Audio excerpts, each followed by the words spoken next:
In the previous video, we have been able to define very important terms such as rest and motion. We understood the concept of a reference point and that rest and motion are relative quantities because the state of motion or rest of an object differs from different locations or from different reference points.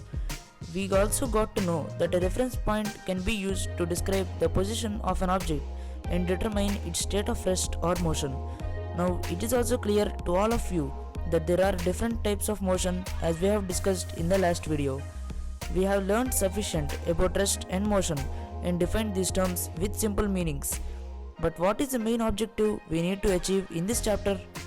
Yes, you are right.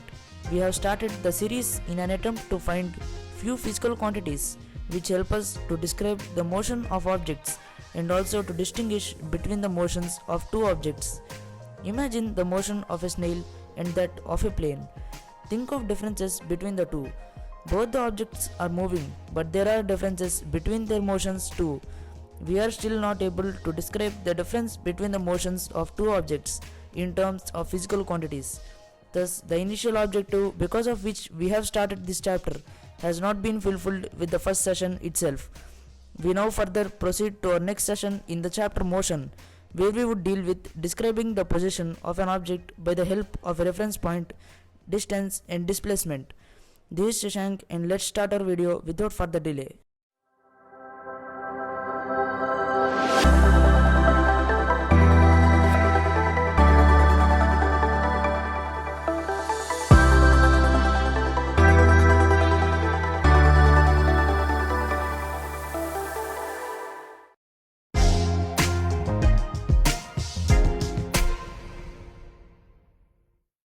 We know that the term motion can be defined as the change in the position of an object with respect to time or with respect to a reference point.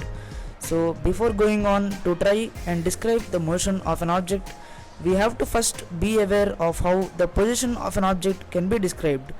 The position of an object can be described with respect to the reference point easily.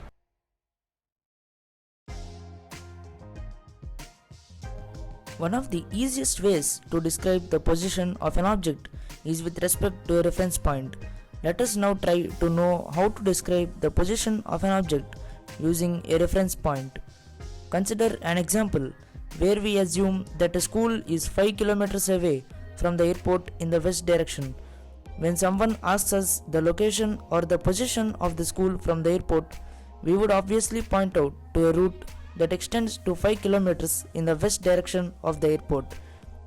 Hence, the airport is called the reference point. We know that a reference point is nothing but a location from where the observer watches an object. So, we can conclude that the reference point in the above example is the airport. We are describing the position of the school with respect to the reference point, the airport here. It is always necessary that we mention the reference point when we describe the position of an object. Reference point can also be called origin. We will deal with reference point using the term origin further in this chapter. Thus, we can describe the position of an object easily with respect to a particular reference point. A reference point is actually not a physical quantity. From now on, we will describe the motion of objects using different physical quantities.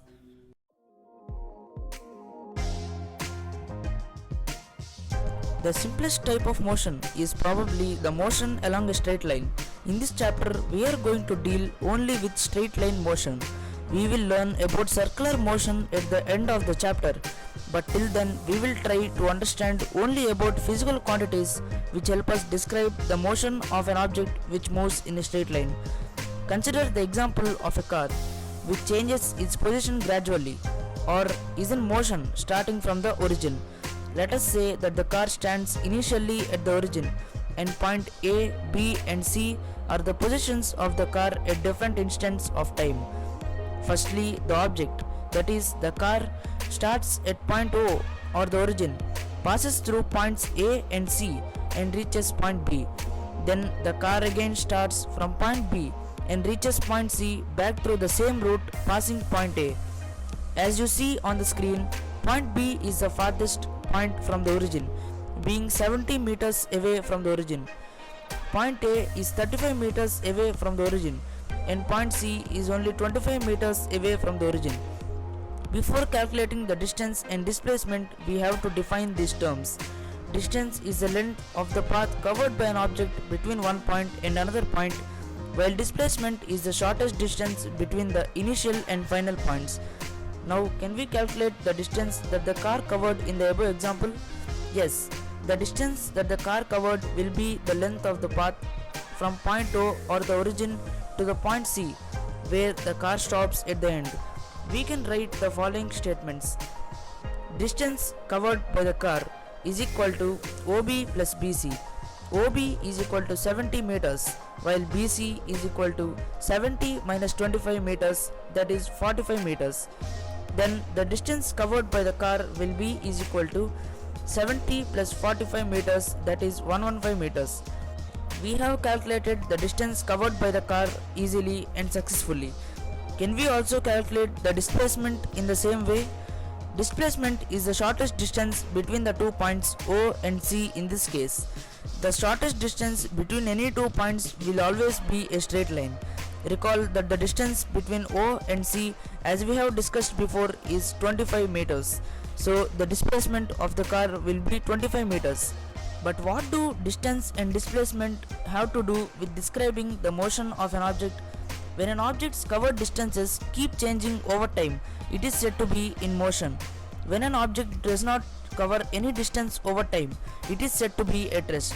Distance and displacement thus help us to describe the motion or rest of an object, because we say that an object is in motion if it covers certain distances over time, and that an object is at rest if it does not cover any distance over time.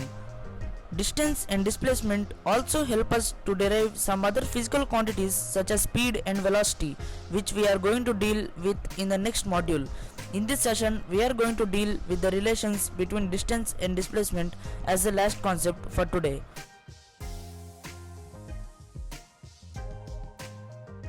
When you see the title, what comes to your mind? You might have an idea that there are comparisons between distance and displacement, and we can qualitate them into statements which are always true for the two physical quantities. Let us now try to derive some statements about how distance is related to displacement. First of all, what is displacement? Displacement is nothing but a distance which is the shortest of all distances between the initial and the final points. What does it mean when we say shortest? It means that the displacement is always lesser than the distance covered. Hey, can we use the word always here? Is the displacement always lesser than the distance travelled? Maybe not. Let us do some more research before concluding. Consider an example where a person is walking from point A to point B. As you see on the screen, point A and point B lie on a straight line. The distance travelled by the person is in a straight line, and thus it will be the shortest distance too. In this case, the distance travelled by the person is equal to the displacement. So we have to conclude that the displacement is always less than or equal to the distance covered, but not greater than it. Can the displacement ever be zero? Well, the answer to this question is yes. Assume that the person in the last example we dealt with walked from point A to point B and came back to point A on the same route. Here the distance will be twice the distance from point A to point B, but the displacement on the other hand is zero because the initial and the final points are the same. In a special case where the initial and the final points are the same, the displacement of the moving body will be zero, though the distance is very high. This marks the end of this video. I will meet you in my next video. Till then, stay home and stay safe.